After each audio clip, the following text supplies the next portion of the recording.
welcome to Phillip Island, Victoria in Australia. What a setting we have for this great sporting contest, the Little Penguin Sea to Dune race. Nervous moments always as they gather on the beach, the tension mounting, and away they go. There's the defending champion, wearing his familiar navy blue and white, great waddling style. Another pre-race favourite though, losing touch with the pack. Maybe that's why. A few too many fish in the day's feeding. There's a familiar face, Skip McIntyre, 8 times a champion back in the 90s, a very successful coach now, keeping a keen eye on proceedings. This the leading group, 1 or 2 still able to put on a show for the camera, others just ploughing straight over it. Some resorting to shortcuts. Sad that cheating has crept into this beautiful sport. The judges will have a look at that. But up at the front, the pace is relentless, closing in on those sand dunes that will offer a bed for the night. The fatigue starting to tell. Who's got the finishing kick up on the outside? What a turn of pace from that one, whichever one it is. No answer from the rest, and he takes victory. What a win. There we are, into the Burrow, building an extension with his winnings, and back tomorrow to try and defend his title here on Phillip Island.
Good evening, ladies and gentlemen, boys and girls, and welcome to Penguin Live TV. My name is Steven. I will be your host this evening, and joining me tonight we have the wonderful T. Come say hi, T.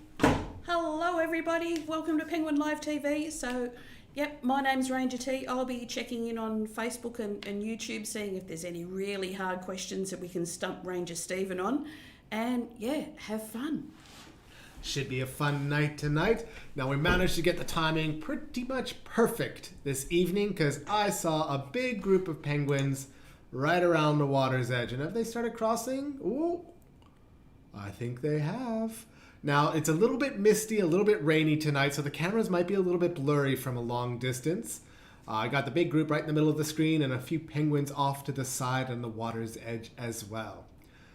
I do want to take this moment as the penguins are crossing our beautiful beach here on the Summerlands Peninsula to acknowledge the traditional custodians of the land, the Burrow, and pay our respects to their elders past, present, and emerging. And these little penguins are not wasting any time tonight. They're really eager to get coming home. And I'm going to leave the camera here for a little bit. If it'll focus, ooh, it's a bit tricky. Okay, it's a little bit focused. And if you wanted to have a guess as to how many penguins are in the first group, Ranger T will be on the radio with Carrie, who is our penguin counter tonight. And Carrie is actually joined by Paul as well. We always have 2 rangers counting our penguins. All right, I'm going to have to move the camera for those of you counting. I apologize. I do want to make sure that we do have a good view of our penguins because not everybody's counting. And I'm sure everybody who is watching wants to see our penguins. We had lots and lots of penguins last night, and our numbers are fluctuating a little bit this time of year. The breeding season has, I think it's really gotten a bit of a start, at least. It's not in the full swing, not by a long shot, but we have shell gritters who are going down to the beach. We have eggs in the colony, some very, very early chicks that I've yet to see myself, but rangers have told me that they have seen chicks in the colony, and we're expecting our numbers to slowly start ramping up as time goes along throughout the season. Now, I just heard Carrie announce a number over the radio, but I didn't hear what it was. Did you hear it, T? Carrie, can you repeat that? No, she didn't hear it either. We got a bit of a crackly radio going on now. I blame the weather. But we'll get those numbers to you as soon as we can. All right, these guys are not wasting any time. They're really eager to get going home. They're waddling their way, not resting on our resting rocks at all. They are just eager as, which I love to see. Busy little penguins, always working hard in the ocean, catching as much fish as they can in the water, because that's where penguins get their food from, is from fish in the oceans. They eat those little fish, and they might dive up to 700 times in a single day, even more if it's a busy day for them. And they'll just be going up and down, holding their breath for about 25 seconds on average, sometimes longer. Ooh, I just saw a penguin have a tumble. Let's have a look at this little guy. Are you okay, little buddy? Seem to do a barrel roll. A little bit dizzy. Wondering if any other penguins saw you have that stumble. Hopefully no attractive mates saw you have a fumble. That will be a bit embarrassing. He looks all right. Slippery rocks tonight. I'll see a few tumbles and falls as our penguins make their way home. And don't worry, they have a very low center of gravity. They're pretty well balanced. And when they do fall, they don't have very far to fall before they hit the ground. Let's have a look at our highway camera. Lovely little penguins coming our way. Gonna squish past this camera on their journey home. I love watching them getting as close as they can to the mirrors. It's not the mirrors, the windows. Lots of white mess on the ground. Jordan would be well pleased by that. Something spooked you guys. Hello, what do we have around here that's scaring you guys? I'm just gonna have a quick squiz to see if I can spot anything up on the hillside. Doesn't look like there's much, but something definitely spooked our penguins. I wonder what it was. Well, let's swap back to the main camera. I'm sure whatever it was will make its presence known to us at some point. Let's see if I can see it on the main camera.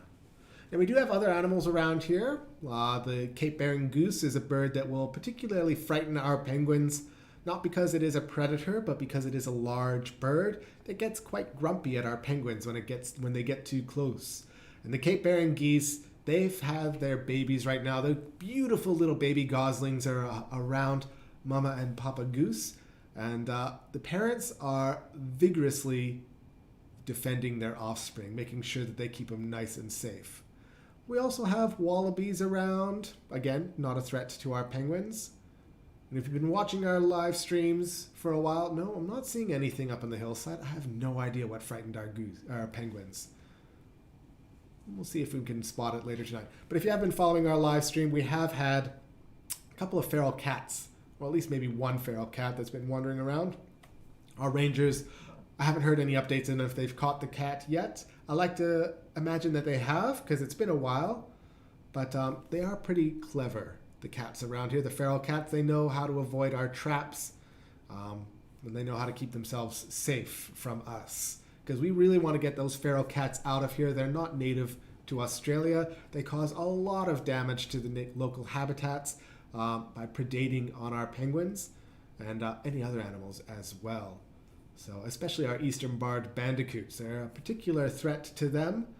One, because they might eat the eastern barred bandicoots. Very quick little animal are bandicoots, and make a very fun chase for a feral cat.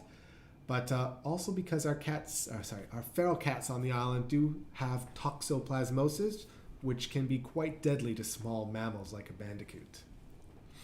And we have got an update from our Waddle Watchers that the cat that was sighted last week was caught. Oh, there we go. Fantastic. The cat has been caught. Good job, Rangers. I'm glad that you guys have been working hard, making sure that our penguins are safe. Because, yes, those feral cats can be quite dangerous. I know they were working hard to catch them, but I haven't been paying attention to the live stream as much as the Waddle Watchers have to see if the cat was caught.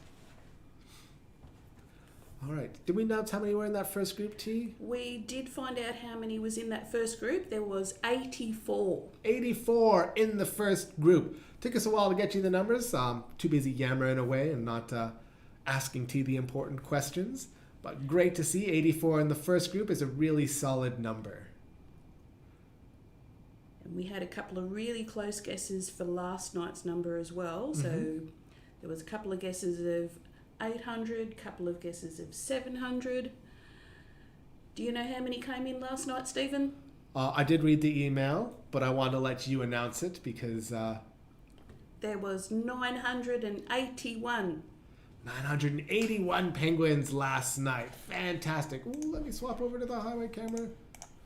Oh, a bit too slow. My reactions are not what they used to be. But lots of penguins last night. I love to see when our penguin numbers get up to the 1,000 mark, getting into that neighborhood. All right. Don't think these penguins are put off by anything around the area. They're looking pretty comfortable and calm, which is good to see. Whatever scared our first group of penguins doesn't seem to be hanging around. It gives our penguins a little break. Back onto the main highway, and our penguins are on the resting rocks and making their way slowly back to their burrows. Every night these penguins, when they do come home, not that they come home every single night, but we have enough penguins that call Phillip on their home that some penguins come home on the night. And whenever they go home, they're always going back to their burrows. Each penguin has their own unique burrow that they call home. Some of them have maybe moved around a little bit in their lives. Usually the males stay in the same burrow their whole life. And while our penguins, they don't mate for life. They don't pair off and they stay with the same penguin their whole lives. They will eventually divorce, and the female might move around a little bit throughout the colony. How are we going with questions, T? I'm sure there's been a few already. We've had one question from a just one cheeky watcher. Uh-oh. How fast do rangers waddle? How fast do rangers waddle? Depends if it's raining or not. In the rain, we make our little quick waddle up the hill back into the safety of cover. When the end of the night has happened. We definitely get our wiggle on, a waddle on, when we're going back. But on a beautiful evening, we like to take things a little more relaxed, a little slower. I think we match our pace with the penguins quite well as we're waddling along the boardwalks. Ooh, love to see these penguins. I think I see a shell gritter coming along the boardwalk. Oh, fantastic. This is, I think, the first stream I've done this year where I've seen a shell gritter, which is really exciting for me. I am desperate to get back out onto these boardwalks and actually watch what's happening in the colony again. Luckily, I do get to count every so often. Head down the boardwalks and count the penguins, but it's not as same as being out on the boardwalks or on the stands themselves. Because when I'm counting, I'm stuck in that white building above the two main stands, and I don't get to hear the penguins in the colony as much. Now, for those of you who probably already know, but for those of you who don't know about our shell gritters, a shell gritter is, I like to call them a pregnant female, even though they're not mammals, they don't get pregnant. They're a female with egg. And the shell gritters have been developing the eggs shells. These are females that are getting closer to laying their eggs. And at the last bit of the egg's development, the shell starts to harden. And their shells are made of calcium. So our penguins who are about to lay their eggs are feeling quite calcium deprived, calcium deficiencies. And so they head down to the beach and they start eating shells because shells are really high in calcium. Those little seashells that you find on the beach, which makes up our sand. Our little penguins will be eating them to help them restore what they need in their body. All right. Well, I don't want to try and follow them. Let me see if I can... Ooh, there we go. A couple of penguin bums making their way past the screen. Love to see it. I was trying to attempt to move the camera around to see if I could see the shell gritters going back to the beach, but I don't think it's worth it because this camera doesn't move as fast as our penguins do. Bit of a mother's group heading back down towards the beach. I love to see that. All right, back to the main camera. I want to see what's happening on the main views because I think another big group of penguins is coming out. Yeah, that is a very big group of penguins. Ooh, that's a couple of groups. I'm betting these two groups might join together and form one mega group crossing the beach. Poor Carrie, I'm sure she's already counted this one group right in the middle of the screen. And now she's going to have to restart her count. counting this one group in the front of the screen as well as the group on the left that are about to join them. There is safety in numbers for a penguin, and they're joining up, they're joining forces to keep themselves safe from any potential predators. Now we're waiting for this group. T, do we have any more questions? One question from Jared. How many burrows are there in the colony? That was a good question. I don't know if we've ever counted how many burrows there would be. I'd say maybe 20,000. There's about 32,000 little penguins. Those are breeding adults. And I reckon there's quite a few empty burrows around, but honestly, I don't know the specific answer to that. There's a lot, is the best answer I can give you. There is a lot of penguins, a lot of penguin burrows nearby. Do you know the answer to that one, T? Off the top of my head, no. No, I'd be a guess But on our part. Be around 18, 20, I think. Yeah, something around there. Probably closer to, I mean, if you go, every burrow was full, we'd have around 16,000 burrows, but not every burrow is used. Some are in quite awful positions and they get abandoned by penguins. Sometimes the penguins that are living in them pass away because this is nature and not all penguins no penguins live forever. So eventually we will have empty burrows here and there, but I couldn't honestly tell you how many empty burrows we have and how many full burrows we had. I need to talk to Duncan about that one. He's one of our researchers and he tends to head the penguin counts studies. I need to pick his brain because our penguin numbers haven't changed on the island for the last 6 years or so. We've done a couple of counts and we estimate they haven't changed too much over the recent history, so might start poking him, giving him a quick elbow, saying, Duncan, can you count our penguins again? I want to know if there's exactly 32,000 or if we've grown in size, or maybe we have shrunk in size. We never know. Well, a question along that vein, Paul wants to know how many penguins live in each burrow. That's an easier one to answer. So there's 2 penguins in each burrow, a male and a female. Now, when they have eggs, there can be up to 4 penguins in a single burrow living together. The penguins, they always have 2 eggs. They don't always hatch both of the eggs, but when they do, you can have up to 4 penguins in a burrow, which is getting very tight and very squished.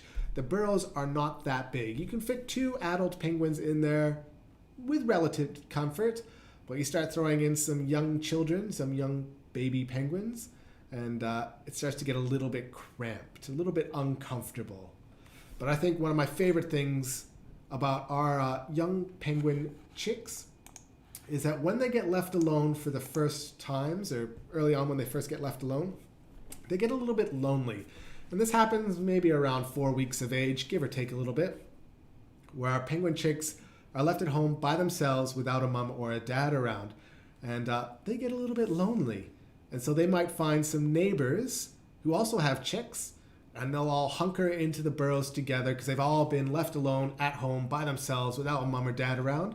And so you might open up a penguin box and you look inside and you'll see 6 little babies all squished together, cuddling each other for a bit of comfort. And I always feel really bad for whichever mom or dad comes back to that burrow the first part of the night, because they're going to have 6 very hungry little babies walking and clamoring and biting them and trying to get all the fish from them. So going to be a bit of a chaotic experience, a bit of a nasty surprise for whichever parent comes home first. What a big group of penguins is going up the highway there. It looks like our numbers are going to do very well tonight. I love to see it. And it looks like they're going to continue as well. Oh, fantastic. I just love these little guys on their journeys home. And this journey can continue for quite a while beyond where our cameras are looking. A lot of our penguins, in fact, I think most of our penguins tend to live on the top of this big hillside. You can barely see the faint outline of it on the top of this screen. There's a really big plateau up there, and a lot of our penguins are going to walk all the way up the hills. And some of them might have to walk almost 2 kilometers to get home. It's a long journey, and there's usually lots of fun things to watch when you're experiencing the penguin parade in person. There are lots of puddles, lots of slippery rocks. The hill's always a bit of a fun spot to watch our penguins because when it's wet and rainy, it tends to cause a slippery slope, and I always get a bit of a kick out of our penguins slipping and sliding on their journey home. See if there's any more penguins on the beach. Ooh, another big group here on the left side. Fantastic. I love to see that they're still coming on their way home. Looks like we're getting really good numbers tonight. Has been just over a year since Penguin Live TV started. I was lucky enough that I was working with Sky on the very first night that we started Penguin Live TV. I was doing T's job as the producer, which I was very grateful for because there was a lot of people watching that first night. And I'm a bit camera shy. So it was a bit nerve-wracking for me, but I was really happy that Sky was in the limelight and she became our celebrity for Penguin Live TV. And to imagine, it's been a year already, and it's great to see that we're still doing Penguin Live TV. Although personally, I would much rather see all of you in person, share a chat with you in person, have a friendly hello as well. But for the time being, it's a lot of fun doing this. It's a lot of fun sharing the penguins with you in your own home. And I'll be honest, winter months are not always the nicest months to be here at the Penguin Parade. It does rain a lot. It's very cold and wet and windy. But in your own homes, you can turn the heater on. You can enjoy this. Ooh, I zoomed in very quick there. You can enjoy this in comfort and in style. Lots of penguins on the resting rocks. And while we're watching this preening happening to you, how about another question? Another question would be, do penguins get any viruses? That's one of those ones I'm not really sure about. I don't think our penguins have viruses here on the Semmelins. Do you know the answer to that one? No, they're pretty much virus-free here. They might be able to get ticks, though. Isn't that right? Occasionally they'll get ticks, but they don't tend to bother them that much. Yeah. So no COVID for our penguins. Lucky little guys. And that's why they don't have to socially distance. Oh, even better. Wow. They're not very good at physical distancing, our penguins. Look at that little massive penguins pushing around through each other. Very few manners for our penguins either. They just push each other out of the way, bumping into each other, knocking each other over.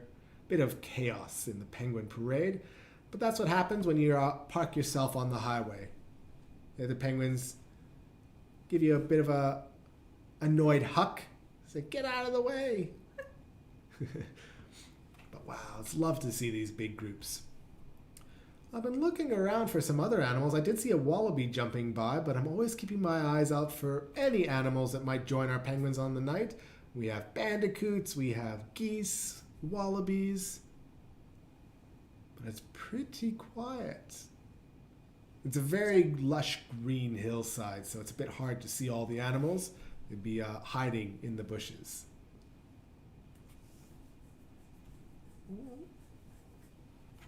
Let's have a look. What's going on the Penguin Highway?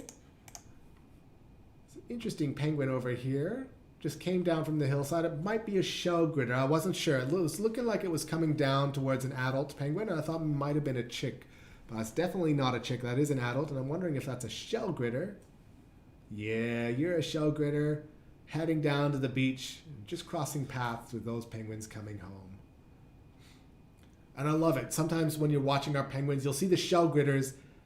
They want to stay with a group. That's a penguin's kind of instinct. If they see a big group going in a direction, their first instinct is to follow them. So the shell gritters, they might be heading back to the beach, and they see a big group coming towards them, and they'll get caught up and turn around and start following the big group back home.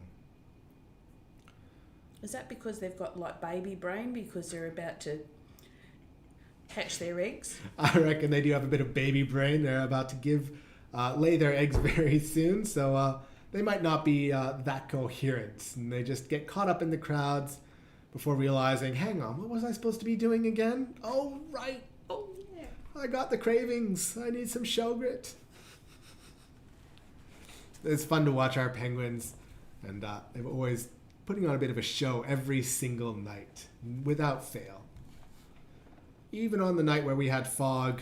Ooh. Was that a month ago now? It was a while ago. I Yeah, have it was no concept of time about, anymore. about a month ago, yeah. Where we had so few penguins coming home. That was a crazy night. That was a very crazy night. It was barely any penguins crossing the beach. They couldn't find their way home. They were lost. But it was an interesting night because the penguins are coming up to the water's edge and then swimming back and forth across the beach, trying to figure out where their pathway home was, looking utterly lost. I think a lot of them just gave up and waited out in the ocean for the fog to disappear and for them to be able to at least see their way home. Oh, swap cameras. Sorry, meant to have this over here so we could see our more penguins here on the rocks. Now, a lot of these penguins, they like to rest on these rocks for several minutes. We do call them the resting rocks, or the salon, as some other rangers call it. And this is where they're preening themselves. This is where they engage in a bit of socializing before they split off on their own pathways home. Any more questions, T? Ooh, sorry about that. Do the penguins recognise each other and or come home in the same groups each night? Well, easy answer for that is no. Simple answer. But a bit more explanation to that. They don't really recognize each other by sight. They recognize each other through sound. So if you have, let's say, a husband and wife were out in the ocean fishing together, and they end up in the same raft of penguins out on the ocean, and they're making their way home in the same group together, but they're not talking on their walk home, because penguins, they don't talk while they're waddling home. They don't want to draw too much attention to themselves. They're trying to travel in silence, so keep a low profile if it was. The husband and wife would not recognize each other until they got back to their burrows.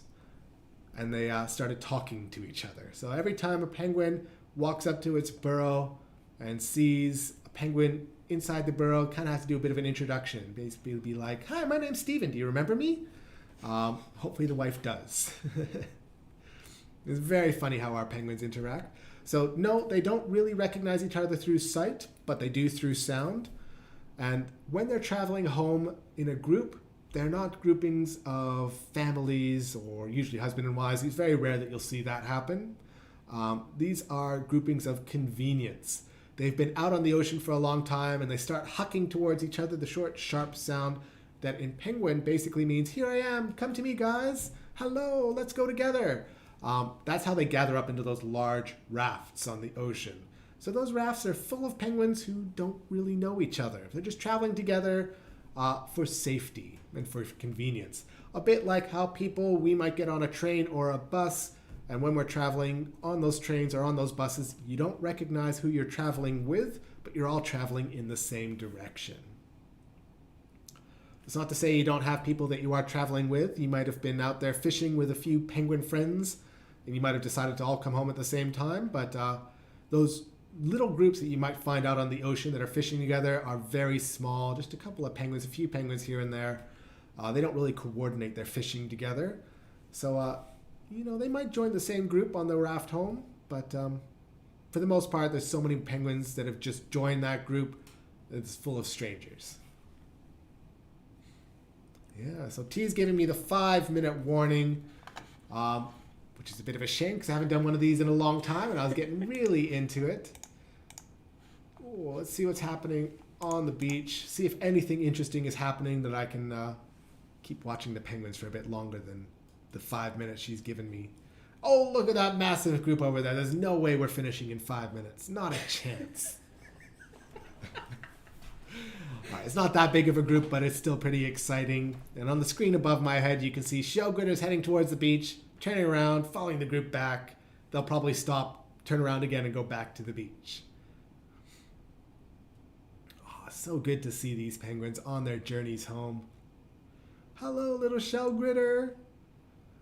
You'll probably see this, the back of this penguin is a bit blurry with the low lights, but you might see this penguin pecking down at the sand, eating the sand or eating the shell bits in the sand. And some of those shell pieces that they can be quite large. I was always surprised by whenever I see a piece of shell that a penguin's kind of regurgitated. They're a bit bigger than I thought. The size of my pinky nail is an average size that I would see, but I've seen some bigger ones as well. Ooh, love to see it. Here they come scrambling over the rocks. Yeah. I keep hoping I'm going to see a goose. I do remember one of my favorite experiences was Goose Gate, when I was producing with Sky, and she saw a mama goose getting a bit angry that some baby geese were some penguins were getting a bit too close to its baby geese. It was a lot of fun to see that. What's happening down here? Is that just a bush? It's just a bush. I keep hoping for a goose, but no, not having any luck tonight. Wallabies up in the hillsides. But it's a bit quiet for other animals here tonight. So have the geese ever attacked any of us? No, have the geese ever attacked any of us? I know they've attacked Jordan. She's out in the field a lot. But the geese that we have here are, personally, I think they're quite docile. They are not as aggressive as other geese species in the world. The geese here, I can give you an example. I was first year I was working here. I was out on the boardwalks, and a family of geese got trapped on our boardwalks. A mom and a dad, and I think it was 4 goslings. And these goslings were trapped on our boardwalks. The gates were open in the daytime. We close them at night to make sure that the penguins can't get onto our boardwalk so they don't get stepped on by people. Unfortunately, the baby geese were stuck on the boardwalks, unable to really escape where they were. The fences were up on the sides to keep the penguins out. It also meant the baby geese who could not fly yet were also trapped. And people were starting to go down to the beach, and I was getting nervous for these baby geese.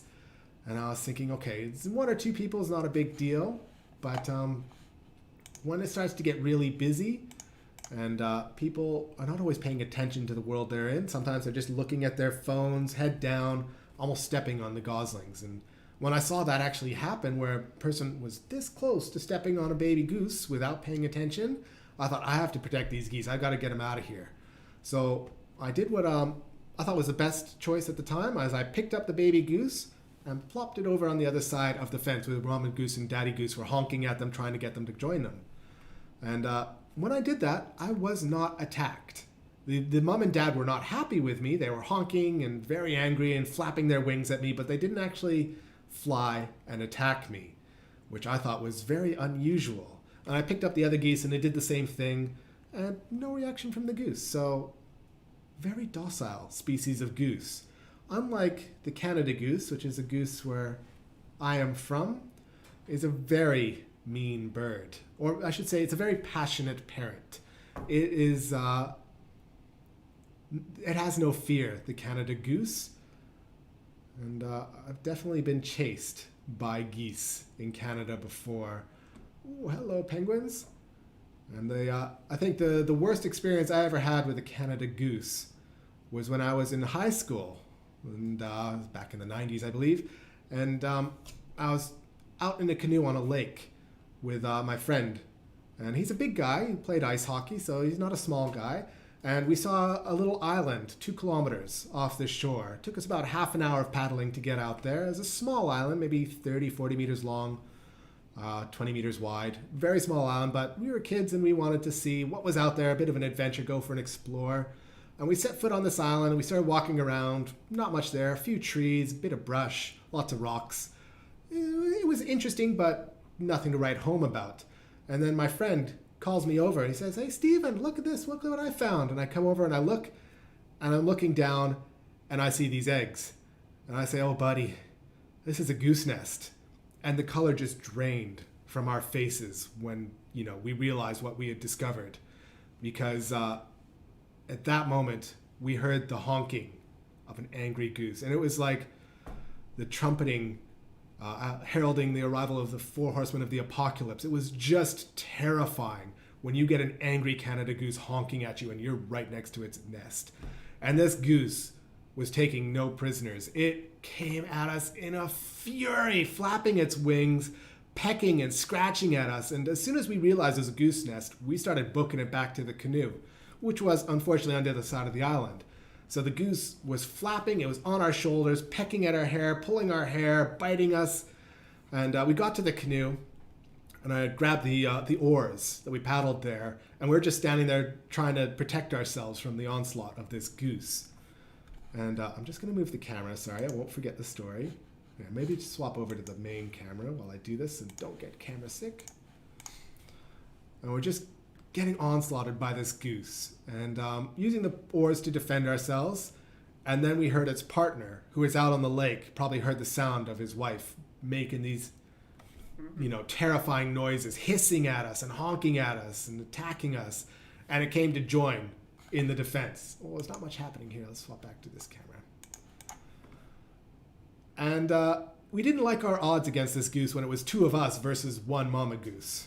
We didn't like our odds. We were beating a hasty retreat. But when Daddy Goose came along, we decided, you know what, we're not going to win this fight. We basically dropped all pretense of protecting ourselves with the paddles. We jumped in the canoe. I was at the front. My buddy pushed the canoe out. He jumped in the back. And I started paddling like I've never paddled before. And the whole time, unfortunately, geese are really good on the water. So it was happy to follow us out there. And it kept flapping and honking and hissing and screeching at us. And it flew at us, continued to fly at us. It was 2 kilometers we were away from the shore, and the goose followed us the whole way home, biting us. And my friend, he did not even try to paddle. He stood around backwards in the canoe, kneeling, I should say. And he had the oar, and he was taking swings at this goose, trying to protect us, because we're getting bitten. We're getting beat up pretty bad. And that goose followed us 2 kilometers.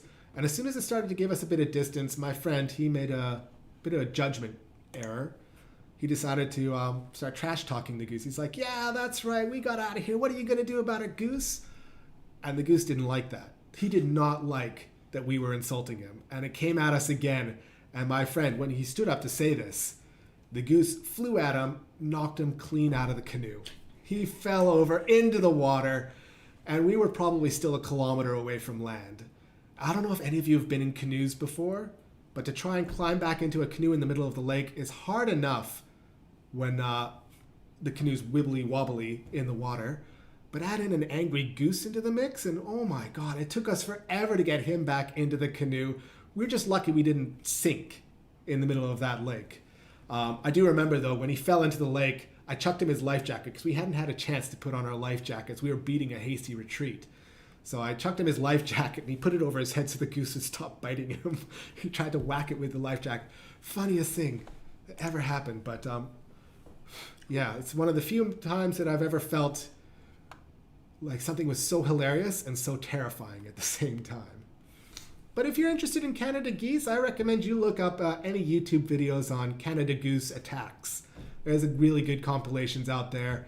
They're quite aggressive. And I think my favorite one is where a Canada goose wins a fight against an elephant that is in the zoo. So maybe have a bit of a YouTube search tonight, and you can enjoy geese attacks throughout the evening. All right, I think that's over the 5 minutes, isn't it, T? It's well and truly a Jordan 5 minutes. That's yes. a Jordan 5 minutes. All right. I'll have a quick look to see if there's any more penguins before we wrap it up tonight. Not too much. I think we've definitely hit the end of the stream, which is good news because I finished my story as well. I do want to thank all of you for tuning in tonight. I'm sure my friend back in Canada is not too happy I told him the story of how he got beat up by a goose, but such is life. It's been a couple of decades. I'm sure he's telling that story with his own flair as well.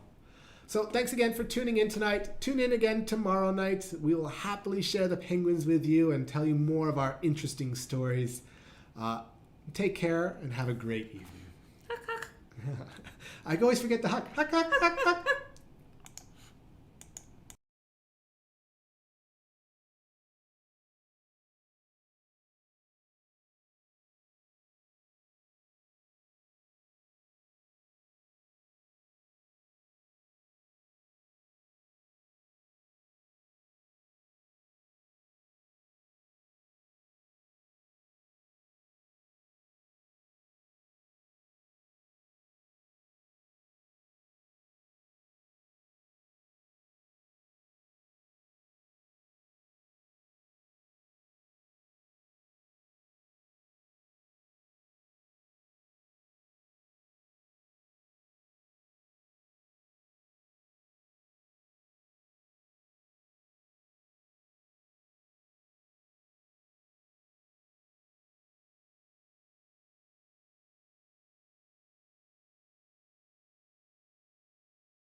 just as aggressive. Yep. Funniest time one day, I don't know whether I've told you, one day the swan comes in the back door of the cafe. Yeah.